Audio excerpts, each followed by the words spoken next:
And whip it, bitty, bitty, bitty, bitty, bum, bum. How's it going, everybody? Welcome to the Oye Dimelo Cinema Club. And we're here tonight. I'm JP Cerno. I'm with Michaela. And of course, our lovely gaggle of hosts and co hosts. We got, I want to see everyone's beautiful faces. We got Steve Tez with us, Jason Eccles, El Dondino, as always, and back from I don't know where. Raymond is back. Oh my God! Look! There is a God. All praise. Have 5 Hail Marys. Why 5? Because that sounds like a good number. I feel like 5. Like I love even numbers, but 5 is just a good odd number. 3 can go fuck itself. 5 is the best number. So 5 Hail Marys for Raymond. And tonight we are going to be reviewing and discussing about the movie Selena. Before we do that, right now we're doing a poll thingy where we get to pick between one of 2 movies, and Selena was up against the other Edward James Olmos movie. Stand and Deliver. The Better Dangerous Mind film. I said it. I fucking said Michelle Pfeiffer. Fuck you and Coolio. It's a good song. Let's overuse in that picture. I said it. Like I said, it's a good song. But Edward James Olmos, like you just can't. He did it for the kids. You can't mess with that. But we're not talking about that movie. We're talking about Selena. And why? Well, not only is Edward James Olmos in it, but it has a very sentimental and nostalgic attachment to it. I, much like every other '90s Hispanic, Latin X kid, however you want to define yourself, saw this fucking movie in like our elementary homerooms and whatnot. And if you're not at school, you definitely saw it with your parents at home on the VHS. If you still have that VHS, God bless you and God bless that VHS because it probably still works. And much like you and that VHS, you're overworked and sad and old. I said it. You're old. Death is inevitable. You're in your 30s, dude. What the fuck? But you okay, Jason? Are you okay? Look at my Selenas! All right. So that was a weird intro. That had nothing to do with the movie. No. I think I talked about everything but the movie. But I don't even think the movie's been mentioned yet. What movie are we watching? I don't know. If anyone says Gomez, I'll kill you. But well, before I give my first initial thought, let's go around the group. I'll actually, since we're on the frame, why don't you? What was your first? This was actually your first time watching the film? No, was it not? Like, I think I watched it at a slumber party a long time ago with your cool New Mexican friends. Sure. We'll say that. And but I don't remember it really well. Yeah. Like I think I remember a couple of the outfits. That's about it. So this was like the first time I really like watched the film. I'm not much of fashion, but those were some pretty dope outfits. Yeah. The bustier. Bustaque. What? Okay, I'm going. No, so this is like my first time like watching it. I was surprised. I can definitely see why this is something that a lot of people grew up with and why this is like an important movie for like the people who grew up on this. Yeah. It was fun. That's good. Fun. All right. Anyone else? I'm gonna actually I'll just pass the torch to Jason. Jason, what did you thought of Selena? Hey, so I have seen Selena before, and this movie for a first impression, a 10th impression, I don't know. I used to watch the movie all the time on cable. Whenever it came on, I just left it on. At least until I saw my favorite part. This movie actually possesses one of my favorite movie scenes in cinema history. It's the scene where their bus breaks down and the 2 Cholo dudes show up, and the line, "Are you kidding me? I'm going to put this bumper in my garage. It's going to say, this bumper was pulled off by the bus of Salinas." And I just love the way he says Selena Selena. with the S. And then the family, they don't just let that slide. There's a scene right after where the family's like making fun of it and they acknowledge that the guy says her name with an S at the end. So I don't know if that was in the script or if that's just something that happened, but to me it's a wonderful scene. I love it. It's one of my favorite movie scenes of all time. Um, this is an interesting movie because when I seen it as a kid, or maybe even as a kid, it might have been like in high school when I seen it. I had never even heard Selena's music before, so my first introduction to Selena was through Jennifer Lopez. So that's kind of weird. So I kind of associate Selena with Jennifer Lopez to this day. I'm sure like most of us, maybe I don't know, but I like it. I think it's a good movie. I think it holds up. Seeing it through fresher eyes, I notice flaws in it now, but it's a good movie. There All are no right. flaws. Damn you! No, I'm kidding. Dino, go have at it. Debate. Tell him he's a Um, liar. yeah, I had watched this a bunch of times when it came out. It was super interesting. And again, I watched this when I was still in Paraguay, right? So it's so different after I've been out in the US for so long watching it again. Because, a lot of the messages and stuff like that definitely can relate with. So it's also like, as me being Paraguayan American, I feel for like the Mexican American of like you got to be twice as Mexican and twice as American to just even try to fit in. And I feel the same way. And I totally get, the whole idea of just like trying to just constantly fit in one culture and then the other. Um, I remember they having the band Los Dinos and all that, but watching it this time, I'm like, man, they say Dino a lot. I don't remember it being that much, right? And and they say Selena a lot. Like her sister just yells it out all the time, and it's great. And it's so 90s. It was like the certain concert scenes I'm like, what is this? A music video from '92? And they do like the three script. Like I'm like, did the editor just get like iMovie or whatever was the the thing in the '90s? And they're just testing out. Like, look what I can do. I can split it into three, and then we'll have the sun, and then we'll have the moon. But she's singing about the roses. I don't know. I loved it. I loved it. It did take me back. I had a huge crush on J Lo back then. I mean, I guess I still do. Crushes don't go away; they just mature like good fine wine or whatever that line is. But yeah, so watching it again, and like Jason said, there's definitely flaws in it. Um, and yeah, so I still enjoyed it though. I think there's some really good stuff in it that I had forgotten that yeah. So I'm sure we'll talk about some of those issues coming up. But I For, still liked it. for sure. There was a few scenes that did give me heavy home movie quinceañera vibes, like, oh gosh. But that's okay. That's part of the aesthetic, and that's our fucking culture. It's great. I'm gonna pass it on to I'm gonna get to Dez. What do you thought about this movie starring a Puerto Rican playing a Mexican American? Holy shit! Controversy. Well, the whole being Puerto Rican is debatable with J Lo because she's from the block. You know what I'm saying? But Come on. Damn. Go that's on. that is something for another day. You know what I'm saying? No, but Damn. first impressions. Hot take. That's what we're talking about. First impressions. Let's stay in topic, people. Let's stay in the movie. Selena.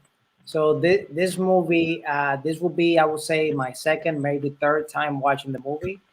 I believe this movie is so ingrained in my memory because when I watched it the first time, I remember, like JP was joking about people with VHS tapes, and I remember clearly the first time I watched this movie was actually in a VHS and I was in the back of one of my uncle's trucks, and we were doing a country from New York to LA and back in a truck. And I watched this movie there for the first time. And I just remember I was literally a kid. I was, I don't know, between 8 years old and 10 years old. I was really young. And I just remember vividly just being more captivated about Selena in general. So the same way as Jason was like, oh, he thought Selena was J-Lo. I thought as a kid Selena was J-Lo too. And I was more captivated about when she was a child and she was singing. One of my favorite scenes is actually, and I know we're not talking about favorite scenes right now, but I just gotta say it because it captivated me then and it captivates me now, is the scene that little Selena just walks into her father's and they start singing together. And you know, and to me that scene is so beautiful and says so much, and that's where he got the aha moment of like, I'm just gonna make a band. And I love that scene so much. And yeah, in general, I remember just being very glued to that because my whole experience is like I'm a kid, and also one of my dreams was to perform, you know, in front of people and stuff. So that's what I remember the most when I was younger.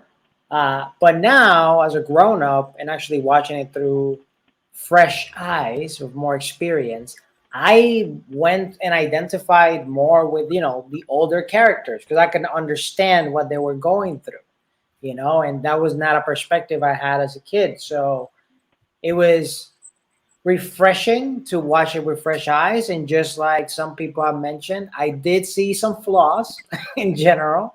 But yeah, we can talk about those things later. Those are my first impressions.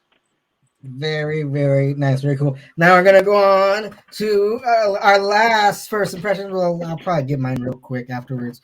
But of course, we're going to go to Raimundo, to Raymond, and probably the one who has the most homework done, most knowledge on the subject of this film. Look at his look right next to his degrees. We got a poster. we got the poster right next to like Wait, death.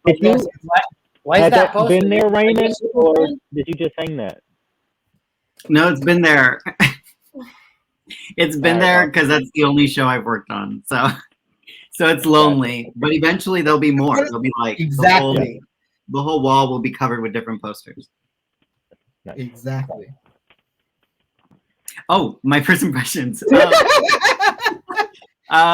So I've probably seen this from the sounds of it the most out of this group. I hadn't seen it in a while. I'm Mexican American. I grew up saying we're Mexican, not even the American part. We just said we're Mexican. And I think there was a thing that is articulated in the movie so well of like, you got to be this and you got to be that. I think for us, there was just such because we're recent immigrants. My grandpa immigrated here, my dad immigrated here, and then on my mom's side, my grandma immigrated here, and then my mom was born here. So very, very recent, and I feel like our pride in Mexico is very strong, and so our music was kind of mirroring that pride. We were unfamiliar with Selena's music when I first watched it as a kid. We'd never really listened to her music. It wasn't until the movie that like we became aware. We maybe had heard like a couple songs, but we didn't play her music at our gatherings. We would play like kind of more standard cumbia music. So long story long, having grown up in Texas, Selena's like in the air, in the water, and in like every breath you take. Like it's just ubiquitous. And so I think my relationship with Selena is slightly different than my mom and dad's and my family's. Having grown up in Texas and rewatching it, I feel like I've never had such blinders for something as I did this time. So I was just like I couldn't even think of like deep cut critiques. It was just like, oh cool, or like, oh, I didn't remember that happened, or I didn't realize the story started there, or you know, I there are moments where I was like, oh, I remember thinking like dad was a kukui, like he was a real monster sometimes, and like how they play it off in the film and stuff like that. So those were my like initial thoughts, all jumbled, exactly chaotic as I just articulated everything. That is cool. Edward James Olmos had a few fucking Joe Jackson moments in that movie, but thankfully he did not have a belt. So,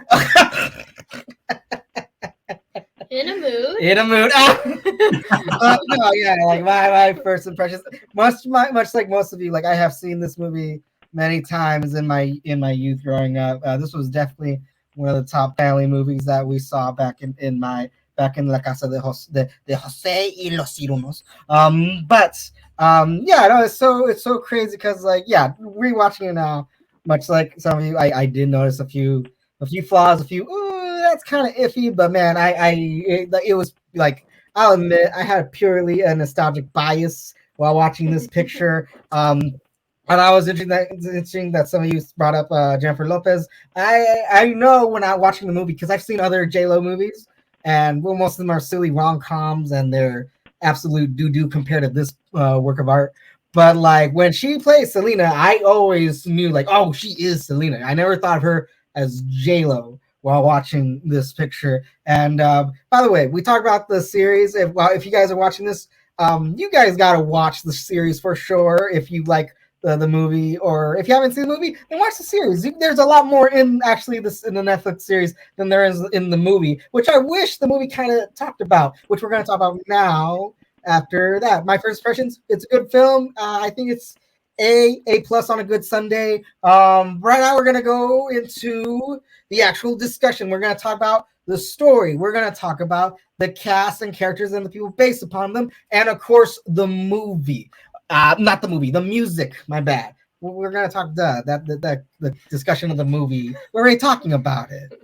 So yeah, let's talk about the first thing on the docket. The story. What do you guys think about the story of Selena and her family, especially like her relationship with the father and stuff like that? Like, just I really enjoy that this the story almost begins and ends in the same spot. Them in the Astrodome in Texas. I thought that was such a great choice. We get to see how like where her peak is before it all ends in tragedy. But then we get to see like the moments leading up to that, and then we get to see it again, but with much more greater understanding. I really liked that part of the story. What it was your guys' thoughts on the story?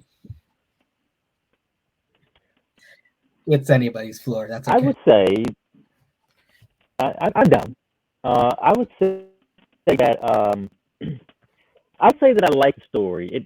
It movie probably could have been, well, you know what? I would say the movie could have been a little shorter. If you would cut some of those singing scenes, but I imagine they really wanted to showcase Joe there and show that she can, hold a tune and all that jazz. Um, I like the way the story is formatted because it centers a lot on the parents initially, and I think any good story about like a real person, like a bio specific story, I think it should always center or should start with the parents because who the parents are the big it's a big part of the narrative of who the kid is going to be, and I think for James Olmos and the woman who plays his wife, what's her name, Marcella something. I thought they were fantastic, man. I thought they were really great, and I really like Mom. I haven't seen her in a lot of movies. Maybe she's done more TV or something, but she's really good. Like, she's really good actor. She portrays Selena's mom well, and they age her pretty well, and she plays all that up. And of course, Edward James Olmos he's a powerhouse, and he plays a really great patriarch for that family, and it's I feel like he's just as much like the star of this thing as Selena is. And then maybe rightfully so. He orchestrated Jackson, minus the belt. So I like the story, man. I like the way it's structured. It is a 2-hour and 7-minute movie. I feel like it could have been like maybe 10 minutes less. I didn't need that much music because I don't think that J-Lo sings as well as Selena. So they could have did without it. But this thing probably did make J-Lo a full-on star. I feel like everybody saw this movie. And it's a great musical movie. So yeah, that's my feeling at least about the story of it. Oh, one more thing before the next person jumps in. One thing that I had never considered before is that this movie came out in 1997. Selena died in 95. They didn't wait very long before they jumped into a film. You know what I mean? That's rarely done. She had been passed on for about 700 days before the movie released. You know what I mean? Like, they really struck while the iron was hot on this. And I don't know. I would imagine there's probably a lot of controversy with who they were decided to cast for this thing. I'm sure it's like everybody. There were the stories. I imagine there was probably a little controversy and a little people probably didn't even want J-Lo involved in the thing. If I'm thinking back on it, but yeah, I don't remember. Oh, are you got info on that? I was just gonna do a little fact checks since I have a little knowledge. So J-Lo, I think they considered maybe for a hot second to sing, but she ends up lip syncing all of the stuff. So all the tracks with Selena music is Selena's voice. Which my review real quick about that is like rewatching. I think I did watch snippets of it between the release of season 1 of Selena the series and today, because I just remember thinking like I already thought J-Lo did a great job in that film, but rewatching it and just understanding just like how she just threw herself at all of the like role and the idiosyncrasies and the accent and the lip syncing. Like, she is a master lip syncer. She's so good. The other thing I was going to mention is I didn't realize how long it was too. I think it could have been shorter. It clocks in at 2 hours and 7 minutes, if I'm not mistaken. And then I was going to let continue talking. Okay. Yeah. I just love how your sidebar was derailed by a Raymond fact. We should have that. Make that a Hey, my sidebars can always be derailed if there's a fact checker, especially Raymond. I trust Raymond's facts. That should be his show, Raymond's Facts. And then it's all just facts and gossips.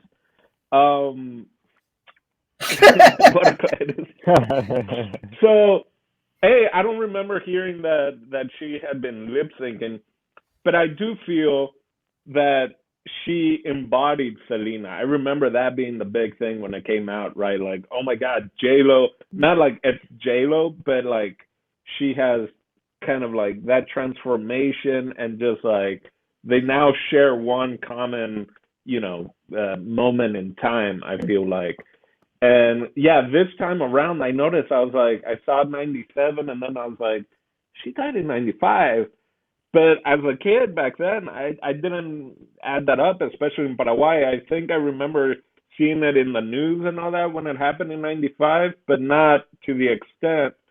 And then it made me think of like, oh yeah, it's like when I get upset when they do like a movie of someone who just died, or even after like 9/11, I forget how many years after they already came out with one movie, and I'm like, can we wait a decade? Can we have some like retrospect or looking back at something before we just throw it out? So I definitely this time around I was like, that's also weird. there was no social media at that time too. So right, yeah, it was just, which interestingly enough, what was this section about?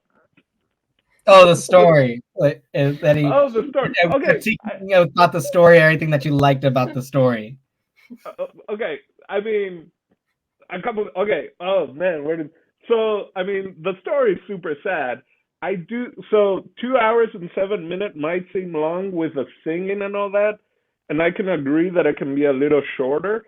What I think is like it could still be 2 hours and 7 minutes, but maybe cutting down a little bit, maybe on the songs, or just retooling some of the scenes, or seeing a little bit more of the interaction with the lady. Is it Lupita? No, whatever the lady that her Oh, the assistant bitch that you ended up killed Selena, Yolanda. Yolanda, Lupe Yolanda. Ontiveros. That's right. Um, so maybe a little more interaction, but then to me now, oh, that makes sense. If this came out, if this was being filmed in '96, like not even a year, they probably don't even have all the information of all the details of what was going on with Yolanda and Selena, especially with the family. So I can see why the movie just kind of seems like it ends abruptly, right? Because and looking into it, it's like holy shit, there's way more. But yeah, a movie this quick that was coming out and all that, I can see why the end they're just like let's just keep it kind of on the happier side of life and death. And one thing that I noticed, and maybe our fact checker can fact check me, that she was blowing up in the U.S. and I guess People Magazine ended up doing like not just a cover, but then like a week or 2 weeks after her death, they did a whole like remembering of Selena or whatever, and they sold out. Like they had to do like two prints, and both prints sold out. And so then People Magazine, that's when they came out with People en Español magazine. So like crazy shit like that I ended up kind of looking into later of just like because I'm a little kid, right, in Paraguay. I don't know how the Latino in the U.S. and all that is. So that's something that I learned, and just like, wow, she really like. I knew she was monumental, and that she had this huge moment in like Latin American culture in the U.S. But to the extent of certain things like happening or being changed because of like what she meant to people, I thought that's just mind blowing. The more I'm reading about her, I'm just like, oh shit, okay. Like she had, yeah, it's pretty impressive. Hmm. That's my life story about Selena. I mean, my main thing was like it felt like a very young movie, so I had a hard time like getting like really glommed into it because like it like the way that they told the story, like where they just really did want to focus on the light because it is such a sad story. Like it surprised me, and I haven't like watched the series, so I don't have any like comparison or anything like that. But like from this, I like enjoyed how beautifully joyful it was. Like I think that's what made it fun to watch. But yeah. For sure. Anyone else? Des, did you have your little tidbit or anything like that? I mean, what can I say? A lot of people have said a lot of stuff. Story wise, and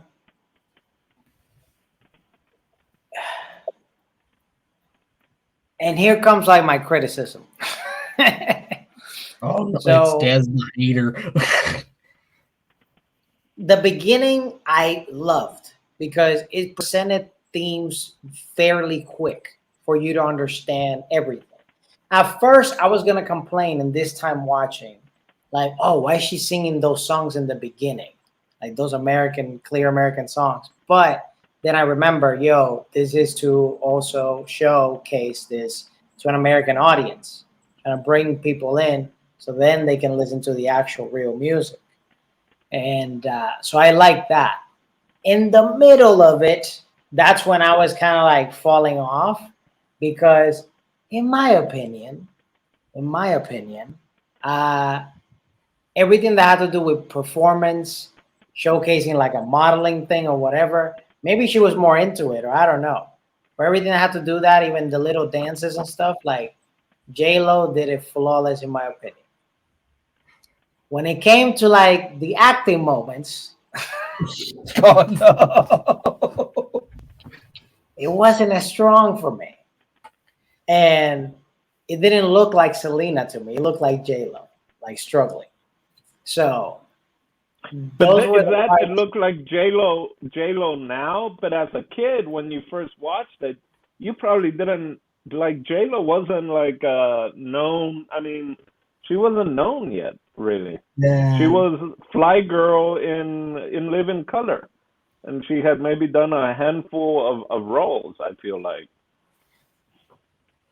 So I Yeah. think that's now in retrospect of you watching it as an adult and knowing all of J-Lo's like background that I think you can say like, oh, to me now it's just J-Lo. I gotta be honest though, like I felt the same way, but my critique is slightly different. I didn't blame it on Jennifer Lopez's acting. I actually kind of blamed it in my head, like, oh, this has to be the writing and like people who she's acting with.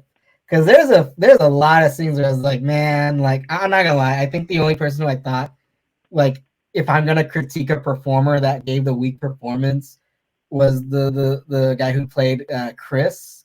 Like I felt that like but I get it because he's trying to like his character is kind of tough, very like wall type of man, doesn't show his emotion. But there was a few times where I was like, man, just react to what Jennifer is giving you, man, because like she was acting, in my opinion, she was acting circles around that guy. And like every scene with Jennifer Lawrence, with Edward James Olmos and Constance, who played her mom. I love her in the George Lopez show. She's fucking great in that show. Like I wanted more of the mom because she reminded me so much of many Latin mothers. Even when she got old, like man, we all know when they did that to their hair when they went 30 Jesus. But like I wanted to see more of her because there's like her scenes with the young Selena were so great. But yeah, that was my take on your hot take. I do not blame J Lo at all. Also, I think I kind of agree with Chris being a little stiff, but I think J Lo smiling to the camera and kind of like her giggle. I don't know. To me, that's Selena, right? And maybe I'm completely off, but I feel like in everything else I've seen J Lo in, that's not there. So I feel like she embodied Selena pretty well. Maybe I'm wrong, but again, just watching this, I'm like, J Lo just acted through smiling, right? Which might not be seen as great acting, but if Selena was that giggly and smiley and stuff like that, why not, right? So Also, the amount of time that she had to prepare, like this was so fucking little. Like, oh my god. Like, can you fact check the smiling? I was just gonna say, I think to what Dino's saying, like, I think a lot of the things that we deem as JLo things were actually, and this is not fact, this is just me kind of guessing, but like, I do think a lot of those things that we deem as JLo idiosyncrasies might have been for Selena, playing Selena. Because that's why I think she did a really great job. She's talked at length, especially when she came out with Hustlers and was doing the kind of press for the film in hopes of landing a Oscar. I believe it's called press junket. Press junket. Maybe, yeah. If you were in the biz, maybe you know the terminology. A little fact check on Dino facts. Dino facts. fight. Well, on said press junkets, she's talked about how like the laugh and the smile were very like emblematic of capturing Selena. That getting the dance and like the choreo of how she like moved her hands and how she danced on the beat, all like her way of entering through the character or entering into the character. But of course, you know, acting subjective, and like the breadth of someone's acting abilities also I'm not speaking to. But I do think for the role and what it asked for, I thought she did a really great job. And to jump into that, because I know this is all like a pick apart of what I said. I'm only saying in certain moments the acting is off. My opinion only. Everything else she embodied. The dancing, the lip syncing, the modeling, the talking to the press, the receiving the Oscar, all that stuff. So I'm going to have to disagree with you on that one too. I thought J-Lo, honestly, that was probably some of the best acting she did, and it's more or less the reason why she's a full-on movie star now. I don't see anything wrong with her performance. Every scene, every single scene, every scene. Man, there's some stuff she does in this film that just, I mean, really, it's beyond, it's beyond like masterclass acting, like for real. There's some moments that are so like, it's like Dino said, like the giggling and stuff like that. There's like certain like little turns and looks where she kind of like smiles at her family, like, you know. There's little stuff like that that are moments that are so alive and so real and so in the moment that it can only happen if an actor is like truly present. And she is 100% present throughout this movie. I mean, and there might be scenes like that. I just didn't recognize them. So you'd have to, you know, share it with me, like specifically what you mean. Also, I'll say this. I thought Chris was actually really good. I thought that, like, him coming in, he kind of seems like a guy that you would have a crush on once they fixed them all up and whatnot. And he had some really nice moments too, where he didn't do too much and he did just the right amount to be like who he was supposed to be in that film. I could see how like maybe there were certain moments where you wouldn't like him. Like, I mean, he wasn't like as seamless as J-Lo was, but I thought he played her opposite really, really well. I'll be honest with you, I liked almost all the acting in this movie.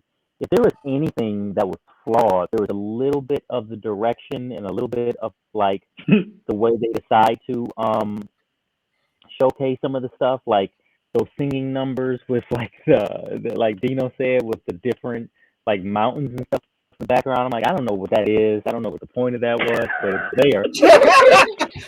Look, Jason, when she said "como la flor," we see a flower.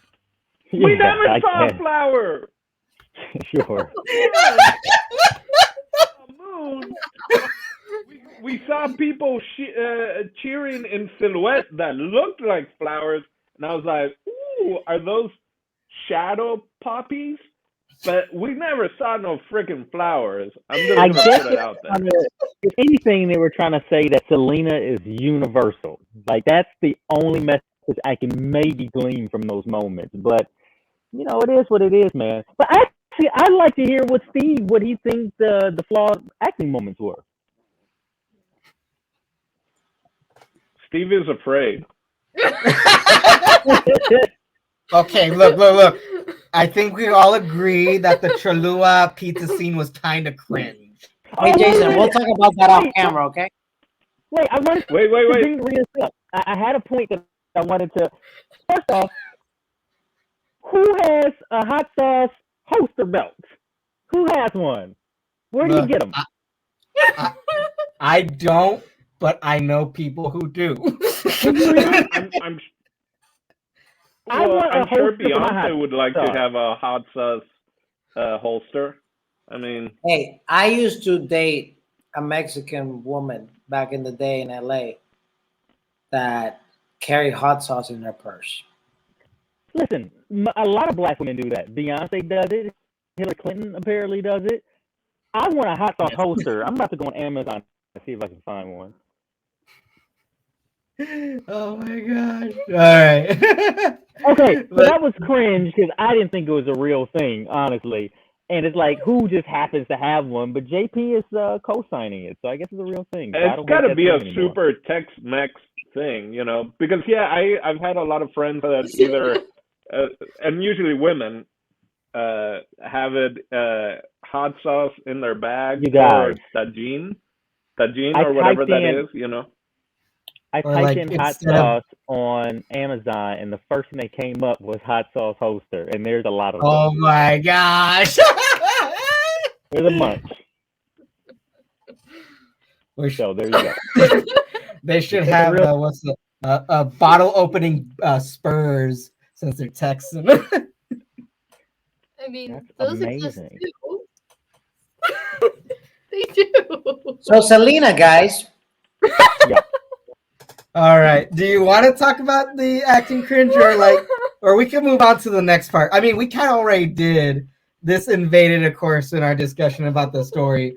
But let's talk about the ensemble and the cast. I always think it's weird critiquing a cast or an ensemble, especially when it's based upon real people, because you know that has to take in effect their performances.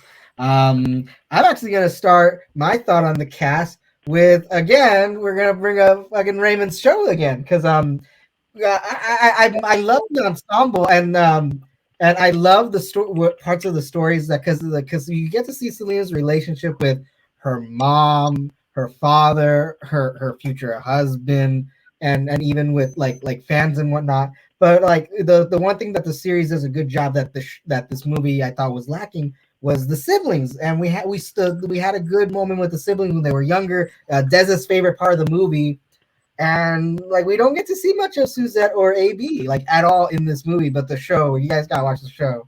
They get their chance to shine. It's a great show. I really like Suzette's story in the first season. It's so I really liked it. Again, we're talking about the movie, but I had to fucking derailed it because Raymond, you worked on a good show, and if you helped part of that, so kudos to you, my bro. I thought the siblings To had. get a fan. I thought the siblings had enough. That's one of the things when I remember of the movie was that it's very family oriented. You know, I Yeah. mean this was Fast and the Furious before Fast and the Furious. You know, it's about family.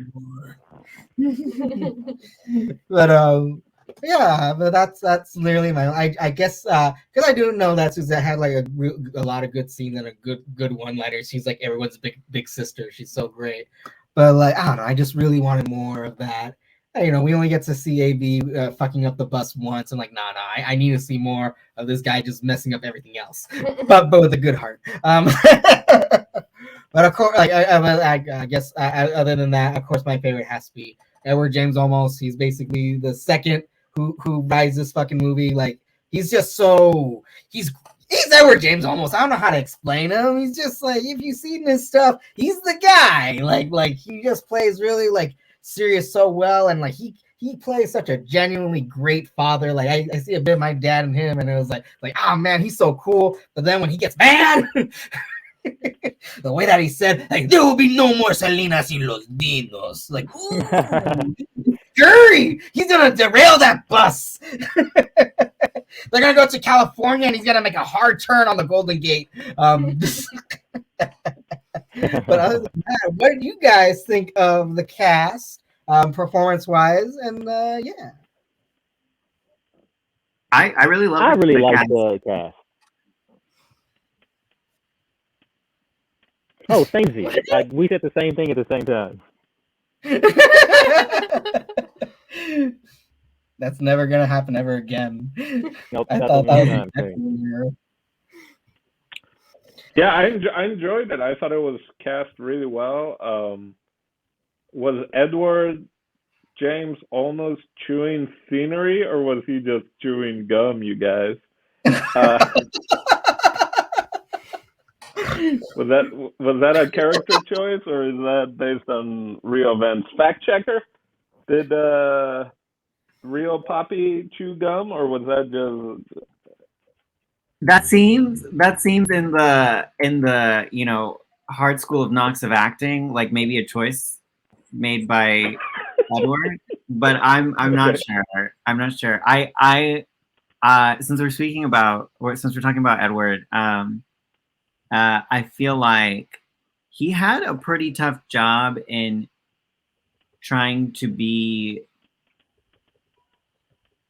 many things, because I think that the dad in this fictional version of Selena's life has to do the antagonism, the protagonism. Like, yeah, I don't even know if those are words, but he has to be the antagonist and support the protagonist, and then like be really harsh coming out of love from, you know, we got to basically, like, when he's really harsh to Selena, we still got to feel the love. And sometimes the writing supports that, and sometimes it doesn't. But I feel like Edward James Olmos is able to always like hit that in a way that I think if like on the page, or if, dare I say, like I ever had to like get into a role that asks for that, I think that'd be really, really difficult. Because he doesn't hold back. Good thing someone else killed Selena so that the dad wasn't the bad guy, huh? Oh my god. So here's another thing to consider. I'm glad Dino said that, because I was gonna say, like, the first murder victim in this movie was Chris's hair. So now I don't feel bad saying that. Man, Chris's hair looked so much better once they gave him like over. Let's be honest. I was so very sad. But you said you were not a fan? I said I was still very sad when it happened. Oh, you like the punk rocker hair more? Curls. No, he definitely looks better with the haircut. I remember my mom even saying that. But yeah, now that I have curls of my own, I'm like, oh, like the locks just like falling off.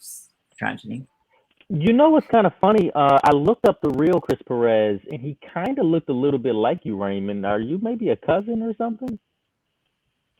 So this is the moment where I say, no, I'm not going to say anything bad. Actually, just kidding. But my last name is also Perez. I was going to be like, you know, maybe I'm a child, but I'm not a child. maybe I'm Selena's kid. No, yeah, no. That was a quick pregnancy, like a quick movie. Oh my god. No, I'm not related. But it's funny because if you live in so like blah, blah, blah. I want to say a joke and then I'm trying to shy away. But if you live in San Antonio long enough, you're bound to have like a 2 degrees away from Chris Perez, because the community is so small and the family's been in San Antonio for so long. So I feel like I've met enough folks who are actually related in some way to him, but I am not. Oh wow! Wait, are you Texas, Raymond? What's up? Are you from Texas? Yeah. Oh, okay. Well, there you go. Wait, you're not from Corpus Christi, are you? He's from San Antonio. I'm from San Antonio. Yeah, you got a cousin, man, for sure. or Jason. I think what Jason is saying, y'all look alike. They do look alike, and they have the same last name, man. Come on, what else do you need? Did anybody else realize that this would be like the 25th anniversary of the movie this year? I think that's why JP chose it. Is that why you chose it? it? Yeah, definitely. Not because we referenced the movies in our pre-chat and made a few jokes in our actual other film reviews, and not because I felt like watching it again. So I know we're talking about like ensemble and maybe the kind of the acting or whatever. This fits right there, because I was thinking of, you know, Bohemian Rhapsody and some of those like musical movies that have come up, and you can tell like some of it is just like the period pieces, right? Like this is very 90s, like all these little biopics that came out during that time period very much follow the same kind of structure. And then like you have Bohemian Rhapsody and these other newer musical biopics that follow their own kind of structure as well.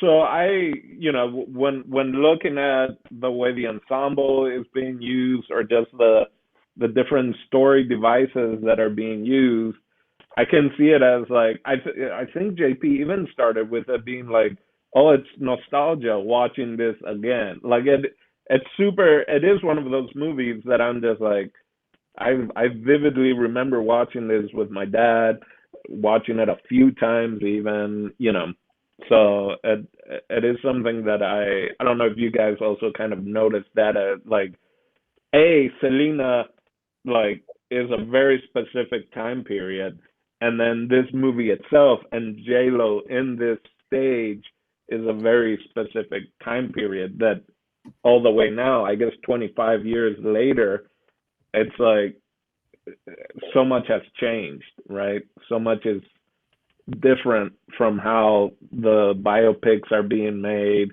and now even with streaming services. Because what I was thinking was that maybe there would, that if it were made now, we kind of talked about the Frida movie, that there really wasn't any that much Spanish. But then watching this, it's almost like, well, Selena didn't really speak Spanish, so maybe there wouldn't be more Spanish spoken in the movie. So things like that, I was kind of thinking of while watching it this time around, like how much Spanish would there be if the movie were made now? But I haven't seen the Netflix show yet. But is there more Spanish in the Netflix show? Yes. See? Yes and no, because they do talk about the whole her knowing English a lot better than the Spanish in the show as well. Damn, use your words, JP. I swear English is my first language. It's the home language.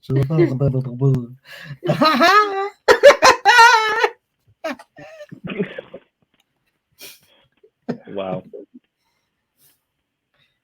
Every day. Every day. And then what else? Who else? Did you talk about who in the cast or any of your favorite characters and/or performance from the film? Favorite characters and or performers. I really enjoyed, of course, Daddy No Belts. Uh, Edward's Damn. performance was absolutely great. Didn't hold back. He gave it his all. I loved JLo's performance again when she was performing as Selena. That's when it really felt very genuine and connected and studied and all that stuff. I like young Selena's performance. Um, and I, I know it's more about performance, but in general, to me, just the whole part of like they go sing, trying to get to sing this like beginning stuff, the Dinos. They go to sing like to this place, and then the guy goes like, "Oh, this is like whites only and all this stuff," and then he signs them a check for $10. Ah, and then they go, "Oh, let's go here. Here's our people," and then they go sing like white people. They're like, "Yo, we got this. We want Mexican music." And to me, the thing that cracked me was when they were leaving, right? And like everybody's like mad, like mob, outside. And they just gave like that little window, like the out of that scene to this one lady. We want to dance or whatever. Yeah. I thought that was great because she said it like three times. They love that extras take inside the bar. They're like, we gotta bun it with that lady. She came prepared. She knew what she wanted. She knew the assignment. Yeah, my lord! I want to dance! Oh, I'm glad you guys brought that up. It was the opposite of Footloose. of like there'll be no dancing. It's like we want to dance, like the town where no one can dance, and then it's like Latinos are like, oh no, this is the town where we dance, and we want to dance, and if you don't dance, we're gonna kick you out It was kind or of murk you. it was kind of a Oh, wonderful Dino way brought to. back the Merc. It was kind of a great way to start the film, I thought, because you know, they get they basically, you know, aren't allowed to perform at that guy's place because, you know, racism. And then they like, well, you know, there's no way we're gonna get kicked out of this place. And they went in there with their gringo music and they got kicked right out. And it's just it's really just kind of classic comedy, actually. Hmm. Yeah, I agree. I totally agree. What else, JP? What else we going to talk What about? else? What else is there? I guess after that discussion, we're gonna go to the final bit before final thoughts. It's unavoidable. We already kind of critiqued about it. I'm surprised that some of you had some if you not yet, dude, not yet on the final thoughts. We're close, but we're almost there. We have to talk about the music. Because like no, we just have to because because half of the movie is basically the music, and I'll admit that because this was basically since it was made so soon, so like oh my god, like it's now just kind of hitting me even more. It's like wow, that was a fucking like quick turnaround about like you know like oh who's ever heard of that? I'm sure there's pieces of art, of course, where are made literally moments just after, but the music is key because like this was basically Selena's best hits on screen. And I want to talk about the music real quick. I just want my thoughts on. I'm just gonna give my quick little my thoughts on the music. The thing that I really liked about the music was the evolution of it. Like seeing like all the fun bops that she had, like in the beginning, and the beginning and the middle of the film, and how almost poetic it became. Like when her later stuff sounded a bit more somber, especially her English speaking music, right when you know that music was supposed to promote this crossover tour that you know we like oh my it's a really great what if type of scenario where if this had if tragedy had never struck how much farther she would have gone. And I like even the film like ending with the song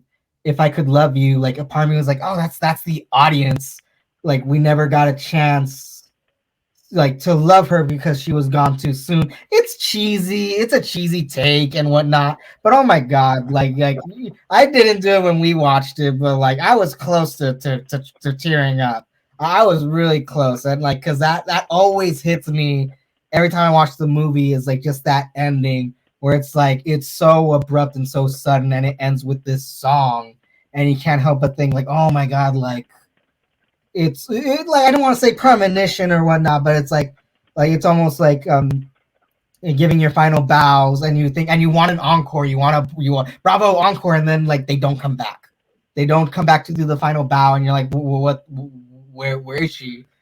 And it's like no, that's it, and it's never gonna happen again. Get over it. It's so sad. But what are you guys' thoughts on the music of the film? I'm glad you asked, JP, because I do have something to say. And correct me if I'm wrong. I know Raymond did mention earlier that it's synced, it's lip synced. But wasn't the earlier songs from J Lo like when she's singing at the state fair and stuff? Isn't that her? Because it sounds like J Lo to me. Am I wrong about that? The only one that I read just now, doing a little background because that surprised me, at the beginning of the Monterrey song of the floor, it's her. So that's in Mexico when the stage kind of collapses and she goes back up and starts singing, you know, softly. That's actually J Lo's voice. That's So the only very part beginning. that's her. Yeah, and so what I kind of just saw was that because again the movie was like a year after she died, you know, J Lo took the role thinking that she would actually sing, and they were kind of like, hey, you know, it's too soon, J Lo. The fans might get really upset if you know, let's just go ahead and play the her actual singing because the fans might be a little too up in arms. So that's why they ended up doing the lip syncing because it was too soon. Good to know. Good to know. I tell you what, I will get ready for bed this evening listening to Selena's last album. So that's all I gotta say about that. I like the music. I do agree with what was also said before of showing kind of like the trio, which I mean they weren't a legit barbershop quartet, but the fact that they're like in a barbershop practicing, not do up, but and I don't know. I just thought the framing of that was funny that they're inside the barbershop and it says barbershop. But I thought it was very cool seeing that transition of the music and the trials of the dad with that music, and then him trying to teach it. And then I didn't remember that there was all this rock music and stuff like that in between scenes. Like that to me was kind of like, oh, they paid royalties for all these like. Was there some Guns N' Roses in there as well, or who else was being used in the movie? I forget, but I was like, oh, I would have never have thought that they would have incorporated these different rock songs in between a Selena movie, or was that just me? That was the only thing that I was surprised seeing, that it wasn't just legit all Selena music or Yeah, all that was some Mexican Guns N' music. Roses. But you know what? It's a Warner Brothers film, so they had a little money and maybe even a few little stock music options that Warner owns and controls, perhaps. Right. Or maybe it was kind of, it seems like the family was also involved with the making of the movie, enough to where I think there's some old Dino musicians, because the band had multiple people that were actually in some of the band scenes, and like the actual sister gave the actress that played the sister some drumming lessons and stuff like that. So they were somewhat involved in it. So maybe they were like, yeah, because as kids, they're like, oh, we want to sing what we like or whatever. And they were kind of pretending to rock out there for a second. So maybe they were like, this is the type of stuff that Selena liked to listen to, on the bus or whatever, right? Which is music that was popular at the time. Again, it's weird thinking that the movie came out in '97 and she died in '95. So, and all this took, like her part was like '89, in the '80s and '90s. Man, that's weird. That's that's bizarre that it's like, the person's dead. Who's writing the script? Anyone else? Des or Raven, go ahead. Just go. Yeah, I also didn't remember how many non-Selena songs there were in the film until I watched it. The film does really cover kind of her greatest hits, which I think, if you're gonna highlight her music, is really, really smart, because this was a lot of people's first time coming across Selena, her music, her story. And I actually really did enjoy all of the like extended concert scenes, because J-Lo is a great dancer, and I think we're in agreement that like those scenes are probably her best acting in the film. So to really highlight not just her story, but to kind of capture her essence as a performer, I think there's a certain type of magic there. And then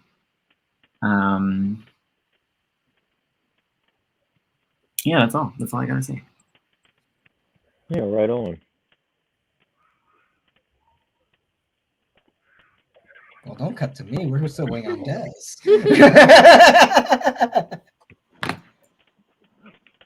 Como la flor de tanto amor. Uh, yeah, Selena's songs are great, man. They're universal. They pass around and around. It's incredible, like just in such a different time, because sometimes we forget that now with social media things get amplified and things get shared or viral a little easier than before.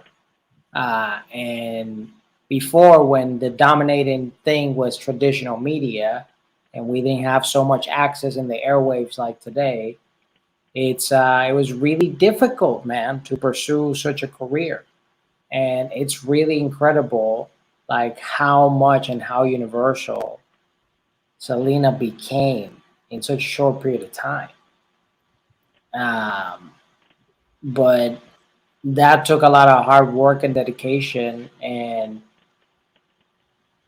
I felt that even though this movie was 2 hours and 7 minutes, I believe, uh, there was still so much more to explore in different areas about Selena. Even from the moment of the process of making the music, I think that's something that we didn't get to see, and other aspects. I think it focused more on like the relationship and the little family dramas, which is cool. But it made me be more intrigued of like I want to know how she came up with Bitty Bitty Bum Bum, or something like that. And yeah, overall, I love the music. I thought, just like Jason, that there were songs that J Lo was singing, but a lot was lip sync, and she did a terrific job in that. So Radio, and now we're going into the last bit, one final hoorah. After this, no more crazy, weird sidebars from JP. I swear I'm sober. I promise you that. All right, so we're going into final thoughts. So I'm just gonna pass it on to the person that's on the same screen as me. What are your final thoughts after this discussion? I think that it's a film that's very indicative of its time period. So I think it's valuable for that. It's not like the way that the movie's set up in general is not. It's very kind of old fashioned, but like there is that like nostalgia factor to it that I think makes it very nice and sticky and something that people value. That's my final thought. Just nostalgic gum is what you said. That's what you heard. That's what I heard. All right, next. Whoever is next, it's all good. It's a free for all. How about it? Fight.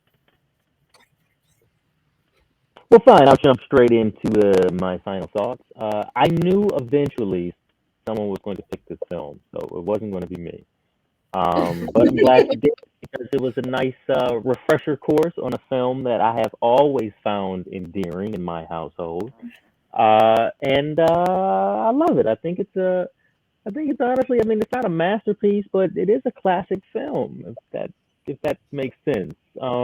I think because it's so endearing to so many of us, and I think Selena is very endearing, and the story is so tragic, and just a nasty situation where somebody so young and so talented was snatched away from us way too soon. 23 years, like it's nothing. She was still a child. She was a baby. Not even a fully realized human, honestly. And she just had so much promise, and it would have been amazing to see what her career looked like and what kind of person she would have become. So this one, I think, although I do agree, it's a bit old fashioned in its approach, but it holds up really nicely still. I think it's a movie that families can enjoy for a long time to come. On that, Jason, I'll jump in here with the final thoughts because I agree with that, and you saying of the it was actually this past year in 2021 It was selected for preservation at the United States National Film Registry by the Wow. Library of Congress for being culturally, historically, or aesthetically significant, which I think it is, right? I mean, again, the fact that it came out, and the dad, I guess, was a executive producer in the movie. So the fact that it came out, I mean, and I don't know if that's like the family wanting, like, you know what, let's try and get out the story before someone else tries to do it. You know what I mean? Because other people maybe could have then gone and done it. So maybe they're like, screw it, let's try and tell her story the way it actually was, or as close as possible to that. So that, yeah, I think the biggest thing watching it now is that still is mind blowing is that it was filmed it came out 2 years after she died. I also saw that Easy E or whatever that she died 5 days after he did, and it took Oh, how wow. long to get a movie out about him? It's like it took just different circumstances for sure and different genres, but yeah, I mean it's it's surprising that how well it has it's still relevant. That's the other thing, that not only is it hits the nostalgia, but it's still extremely relevant of just like the trying to fit in, or whether it's assimilate, or there's so many different labels. And so, yeah, I think it's just a really kind of sweet movie all in all. Just that I'm sure I'm gonna watch again at some point and be like, oh wow, I didn't notice that last time I watched it, but now I noticed something new. So it's like the film that keeps on giving. That's all. That's my final thought. Zip. Zap. Zap. I'll make mine short, easy, quick, and squeezy. Final thoughts. Selena, nostalgic movie. If you haven't seen it, what are you, living under a rock, or are you like a Gen Z or something? Go and watch it. If you watched it before, watch it again, because like Dino was saying, the movie or the gift that keeps on giving. Same thing for me. Like, I remember as a kid, literally me focusing on the little things that I knew, but I wasn't focused on the grand scheme of things. The wrestling between the parents, trying to go forth and raise a family, and like the mom giving it all to follow, the husband's dream and supporting him no matter what. Like, that scene was so powerful, where like she, they're in the restaurant kitchen, and she's like, this is your dream, and that's super powerful. And those are things that I couldn't comprehend as a kid, but as a grown-up, I appreciate those moments. So definitely a great film. I'll recommend it to pretty much everybody, at least in my circle of people, because they're all cool and they support Latinx, Latina, Latino, Hispano, Mexicano, Selena content. And yeah, that's my final thought. Great final thoughts, Steve. I'm glad you brought up the relationship between the two parents and how they had to struggle, and keeping their marriage and family together is difficult stuff, man. And I think this movie does touch that in a very loving way. So I'm glad you said that.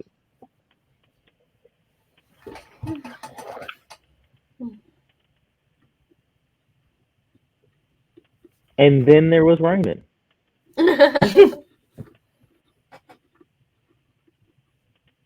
Wait, dude, wait. You're muted.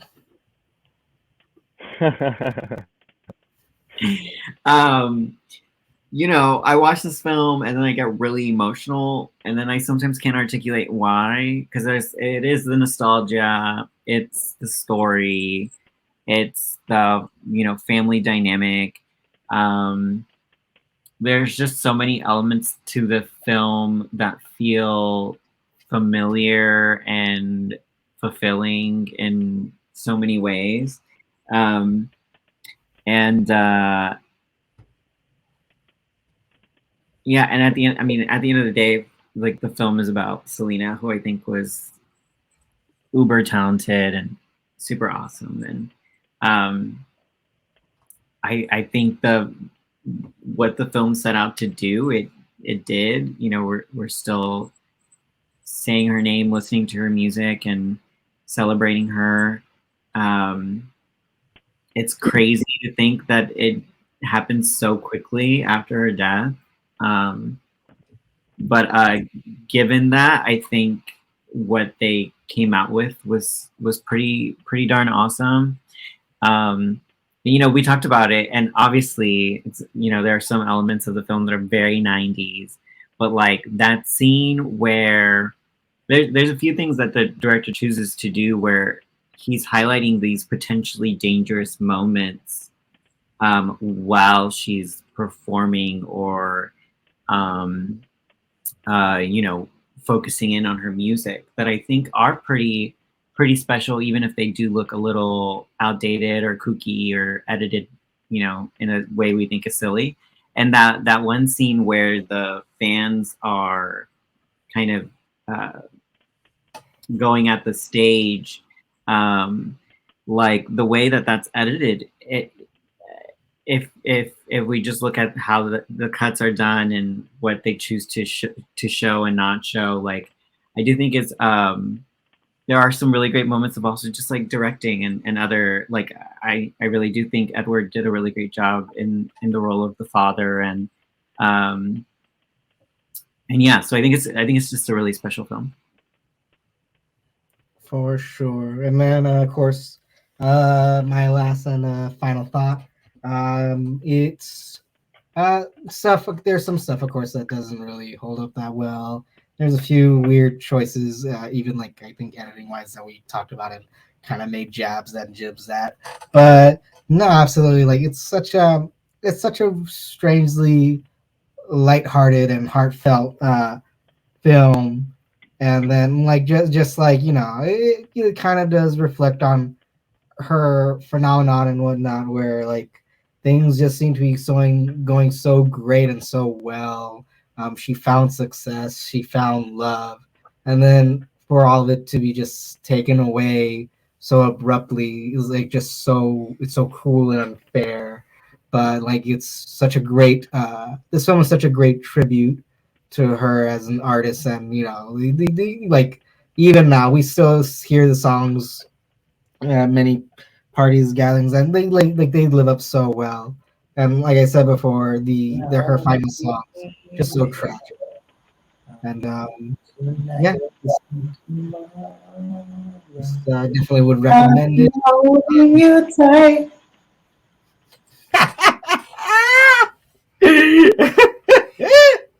But that was good. That was good. Is she here? It's yeah, it's a great movie, and I'm sorry, I'm gonna do it again. If any of you have seen the film, of course, I do recommend the show as well. The series does delve into a lot more things, and like it has the same vibe, and there's even more important things in the show that you don't get to see in this picture. We want to know more about her story, and I think it did a really good job. So with that out of the way, for no particular reason, I'm going to give Jason the floor. Me? I only have one question, JP. Steve?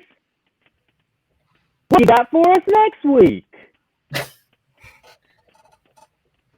Next week, I don't know why you asked me these questions, because it's not really my turn. It is actually Raymond's turn. What? Yeah. It is. I wasn't prepared for this. Here are my two options.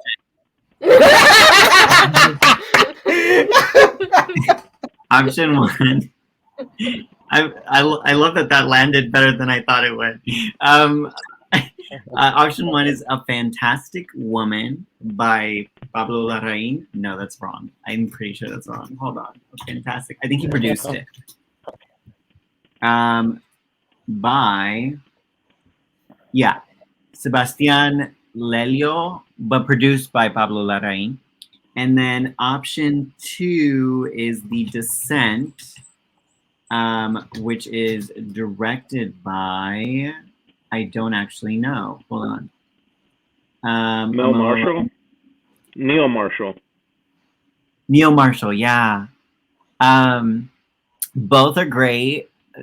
Hang out in different genres. Which one do you choose?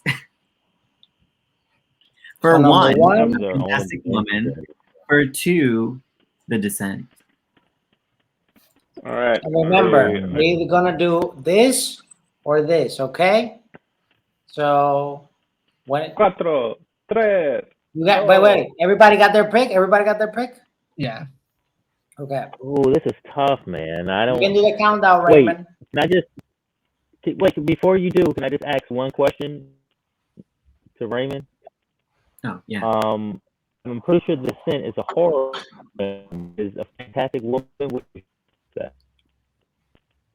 Probably a horror movie too. It's got a woman in the title. You do know? You know, I would say The Descent is a horror film about a woman's trauma. And then A Fantastic Woman is a drama with horrific moments. Okay. So it's like one leads to the other, basically. You know, All right, I got my pick. I've seen better pitches at a T-ball game, but okay. Raymond, whenever you want to count down. Oh, yeah. You ready? 4, 3, 2, 1, boom.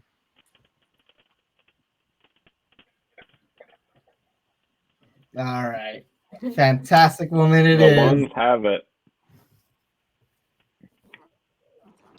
It has one of my I favorite picked this one dances. because, Oh, I was talking about it. I've never Yo, heard I of it. knew Michaela was picking that second one. I just knew it. Yeah. I'm gonna make JP watch a scary movie with me eventually. Oh my God, your home videos.